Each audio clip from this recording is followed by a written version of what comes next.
Honourable member Shri अनिवाल Beniwal जी।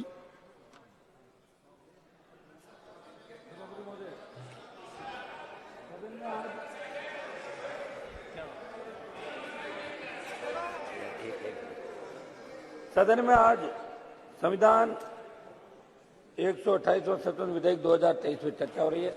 सभापति महोदय, अच्छा तो ये रहता जब ऑल पार्टी मीटिंग बुलाई थी 17 तारीख को, उसके अंदर ये एजेंडा आता कि हम महिला आरक्षण का बिल लेकर तो विस्तार से उस पर चर्चा होती, सारी जो जानकारी थी सारी पार्टियां अपनी बात रखती और उसके बाद इसको रखा जाता। अचानक से विशेष सत्र बुलाया, हम सबको लगा पता नहीं क्या होने वाला, विशेष क्या हो गया सत्र। एक साथ बात चली कि एक साथ चुनाव हो रहे हैं, एक देश एक चुनाव, दूसरे कई तरह के विधेयक लाने की बात चली।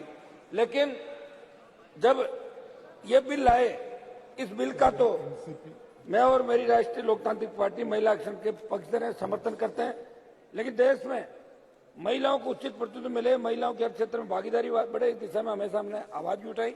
सौज महोदय, बिल जब आया तो शायद कांग्रेस पार्टी के कई नेताओं को भी पता नहीं था, बिल को पढ़ा नहीं, तो कई तो ऐसे भाषण दे रहे थे कि संविधान पूरा ही संशोधन हो गया। देखा था मैंने एक दो लोगों को, वो बिल पढ़ नहीं पाए थे। लेकिन जब बिल को पढ़ा तो इसके अंदर ये लिख दिया कि ये पहली जनगणना जो महिला आरक्षण आपका लागू करेंगे, पहली जनगणना के सुसंगत आंकड़ों को प्रकाशित किए जाने के पश्चात इस प्रयोजन के लिए परिसीमन कार्य के पश्चात प्रभावी होंगे। सौज महोदय, जैसे ये पढ़ा तो समझ में आ गया कि जुमला देश के अंदर आपने फिर छोड़ा। 5 राज्यों के चुनाव है, लोकसभा का 24 में चुनाव है। आप चाहते तो 2014 का मैं आपको याद दिलाता हूं, जब 2014 के अंदर आपका घोषणा पत्र था तो इसके अंदर आपने बात कही थी कि महिला आरक्षण बिल को भी हम पारित करने का वादा 2014 के अंदर किया। लेकिन जब 19 आया तो 19 के अंदर आपने इस बात को घोषणा पत्र कर नहीं लिया। आपका ये एजेंडा था कि अभी इस बात को कर दें, और जब मीडिया ने परसों कल छापा कि बिल पारित हो गया तो देश के कोने कोने ढाणी ढाणी तक बात पहुंच गई, महिलाओं को रिजर्वेशन मिल गया और जहां चुनाव हो रहे हैं तुरंत ही महिलाएं इतनी एमपी और एमएलए बन जाएगी। हम इस बिल का समर्थन करते हैं। हम चाहते हैं कि महिलाएं आगे बढ़े और इस देश के अंदर आजादी के आंदोलन से लेकर आज तक, चाहे आप लीडरशिप की बात करें, बलिदान की बात करें, लोक देवता हमारे जो हुए, तो महिलाओं ने बढ़ चढ़ के हिस्सा लिया और अपने तलवार की धार से दुश्मनों को झुकाया और भगाया। समझ महोदय, लेकिन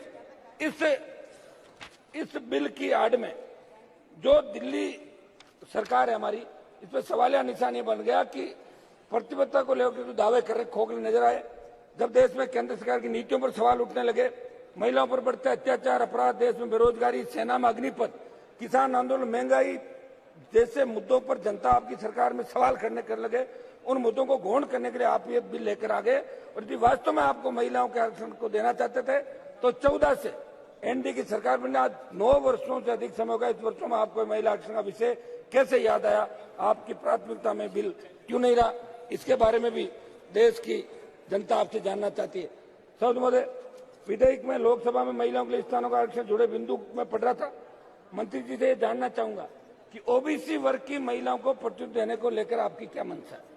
हमारी मांग है कि ओबीसी वर्ग की महिलाओं को भी संविधान प्रदत्त आरक्षण रूपी हक को मद्देनजर उचित प्रतिनिधित्व देने का क्लोज रखा जाए। आप जब जवाब दें तो इस बात पर भी सरकार की मंशा के बारे में बताएं। साल 2010 में स्वर्गीय अरुण जेटली जी जब राज्यसभा में नेता प्रतिपक्ष थे और सदन से महिला आरक्षण बिल के पास होने पर उन्होंने इसे अपने लिए गर्व और सम्मान का ऐतिहासिक पल कहा था। पूर्व विदेश मंत्री स्वर्गीय सुषमा स्वराज उस समय लोकसभा विपक्षी नेता थी, वे इस बिल की सबसे प्रमुख पैरोकारों में एक थी। लेकिन आज 2023 में विडंबना है कि उनकी पार्टी बीजेपी दूसरी बार सत्ता में भारी बहुमत से काबिज होने के बाद 10 साल तक ये बिल लटका रहा। अब चुनाव कब होगा? 26 तक फ्री जेट डिलिमिटेशन, 29 में होगा, 33 में होगा, 2047 में होगा, 52 में होगा। कौन रहेगा, कौन नहीं रहेगा? आपने तो जुमला छोड़ दिया। एक मिनट समाप्त करो। तो इसका भी देश आपसे हिसाब मांग रहा है।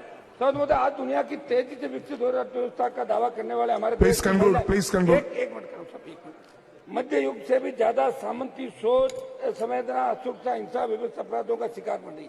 आज सवाल यह कि बड़ी संख्या में महिलाओं के लापता होने, यौन उत्पीड़न के सवालों बेस क्यों नहीं चढ़ी जाती?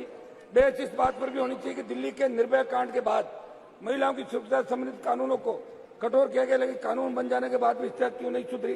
चिंता का कारण है कि महिलाओं के विरुद्ध होने वाले अपराधों में कोई विशेष कमी आती नहीं दिखी। वे पहले की तरह यौन अपराधों का शिकार में नहीं, लापता हो रही है। छेड़छाड़, बलात्कार, अपहरण, लापता होने, दुष्कर्म के मामले थमने का नाम नहीं रहे। मणिपुर में 2 महिलाओं को निर्वस्त्र कर घुमाए जाने की घटना का वीडियो वायरल हो, या राजस्थान के प्रतापगढ़ में आदिवासी महिला का दरियावद में निर्वस्त्र उसका वीडियो वायरल करने का मामला हो, हालात चिंताजनक है। समाज महोदय, राष्ट्रीय आपराधिक रिकॉर्ड ब्यूरो की ओर से संकलित आंकड़ों के अनुसार 19 से 21 के बीच मात्र 3 वर्षों में देश भर में 13 लाख से अधिक लड़कियां और महिलाएं लापता हुई। इस लापता होने वाली लड़कियों और महिलाओं में दलित, आदिवासी जनजाति की संख्या ज्यादा थी। मेरा ये निवेदन Please conclude. Please conclude. मैं समाप्त कर रहा हूं। Your time is over. Please conclude. एक मिनट में समाप्त कर रहा हूं। Please conclude. मैं ये चाहता हूं कि महिला उत्पीड़न पे, महिला अत्याचारों पे भी सदन के अंदर एक दिन चर्चा हो, ताकि अपने माननीय सदस्य अपने आप में बात रख सके। समाज महोदय, मैं लास्ट मेरी बात समाप्त कर रहा हूं। देश के अंदर प्रमुख जो आरक्षण आंदोलन है, आज सदन में महिला आरक्षण पर चर्चा हो रही है। चूंकि आरक्षण का विषय, इसलिए मैं आपके माध्यम से राजस्थान के भरतपुर, धौलपुर सहित अन्य ऐसे राज्य में तो जाट समाज, बेनीवाल जी, प्लीज conclude. एक सेकंड सर, जाट समाज को आरक्षण है ओबीसी का, लेकिन केंद्र में नहीं है। उन्हें केंद्र में ओबीसी नवनीत राणा जी, हरियाणा में, एक मिनट सर समाप्त करो, लास्ट समाप्त करो। Please bind up, please bind up. Haryana में Jat Your time is over. दर्ज किए गए मुकदमों को वापस दें। राजस्थान, समाप्त कर रहा हूँ सर, एक मिनट दें साहब, आखिरी, ये तो आखिरी, हम तो जाएंगे। Please bind up. तो एक मिनट सर, समाप्त कर रहा हूँ, एक minute. Please conclude. Time is थोड़ा आप तो ध्यान रखें हमारा। और एक लास्ट, एक मिनट दोहरा, ये गुर्जर आंदोलन, हरियाणा के जाट आरक्षण आंदोलन दर्ज जो मुकदमे थे हरियाणा, राजस्थान के, वो वापस ले जाए। अभी मराठा जो पिछले कई दिनों से महाराष्ट्र के आंदोलन कर रहे हैं, मराठों का इतिहास देखिए, You can start, नवनीत जी। तो मराठा आंदोलन जो